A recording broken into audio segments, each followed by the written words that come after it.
Thrilled to be joined now by the Cavs' new head coach, Kenny Atkinson. Kenny, thank you for taking some time to join the Ultimate Cleveland Sports Show. You mentioned earlier during your intro press conference the different ways you hope to utilize Evan Mobley and his development as an offensive player. And I couldn't help but put two and two together listening to you, that you maybe wanted utilizing him like the Warriors utilized Draymond Green. Am I looking too much into that, how you want to use him offensively? You're not too far off. Okay. I think that's very fair. I think you make that comparison. You're never going to, it's not going to be one for one. We're not going to copy, kind of what Draymond's his own unique. But I actually talked to Draymond after I got the job, and the first thing he talked about was Evan and how much he liked him and thought he could really. And when Draymond talks, you listen, as a coach, and that guy's got the best IQ I've ever seen. So, yeah, I definitely want to incorporate some of the Draymond stuff with Evan, but that also goes with JA too, right? Because I do have experience, with Steve and the Warriors. We're playing two bigs together, so that was definitely part of my spiel, right? Like when I came for the job, I feel comfortable in that environment. And I didn't used to be that way. Okay. In Brooklyn, it was Mike D'Antoni spread pick and roll, JA rolling, D'Angelo handling, Karras handling, and just complete spread out, shoot a ton of three. This is different, and so I don't think if I had that, if I didn't have that Warriors experience, I'm not sure. I'm not sure like how ready I'd be to attack that. The evolution of a coach mirrors the evolution of a game, and I know when you were with Brooklyn, you turned Brook Lopez into a three-point shooter, or at least started that trajectory. Quincy Ace doesn't get mentioned in the same realm as Al Horford and Brook Lopez do. When you looked at those big guys when you first got around them, what attributes did you see in their games that made you think, hey, maybe these guys can shoot more threes? And I know you just got here, but do you see some of those attributes in Jarrett and Evan? Yes, and I think when it comes to the shooting piece, you have to have, there's analytics, right? Like is there evidence that this guy can be a three-point shooter? I know with Al Horford, I did a deep dive into his mid-range shooting, free throw shooting is actually connected to three-point shooting. There's a correlation between the two. So Evan definitely there's good. He's definitely trending in the right way. JA, we're gonna have to keep deep diving on that. Am I close to that idea? No. Am I open to it? Yeah, because that's how you can make the next jump. But I definitely think that's going to be part of the growth. And am I going to say Evan's going to shoot 9 threes like Brook did?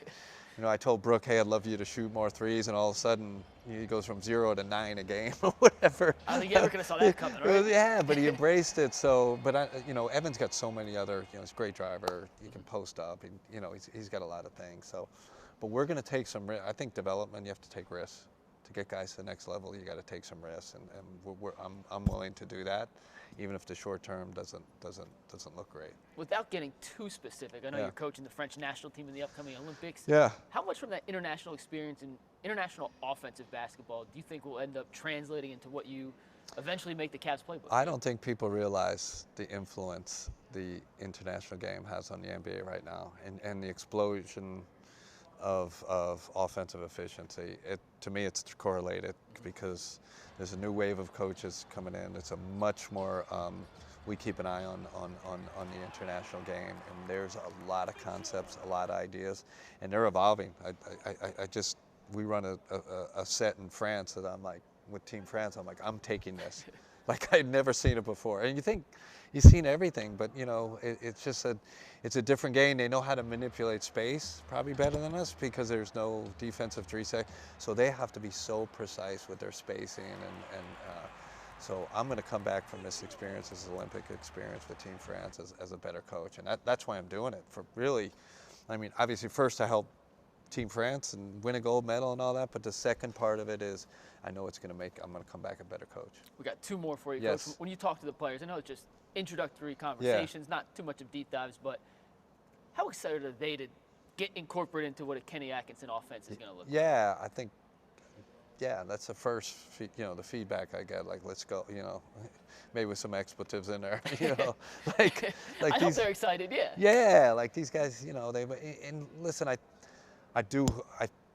pretty sure my reputation as a collaborator with players, right? Like I will, Max Strus is going to have some, the back screen slip outs that Spo did, and Donovan's got the, the great stuff from Utah, and Quinn, can we do all of it? No, but there's going to be elements that that they bring to the table, their experiences, I'm gonna lean on them. I'm gonna collaborate with them. So, and hopefully in the end it comes out, man, we're knocking at the door, you know, getting into the top 10 in offensive efficiency. And last but not least, when you were in Brooklyn, the Cavs had made a trade for Kyrie Irving, and they acquired a Brooklyn pick from Boston that was directly tied to hoping Brooklyn would tank.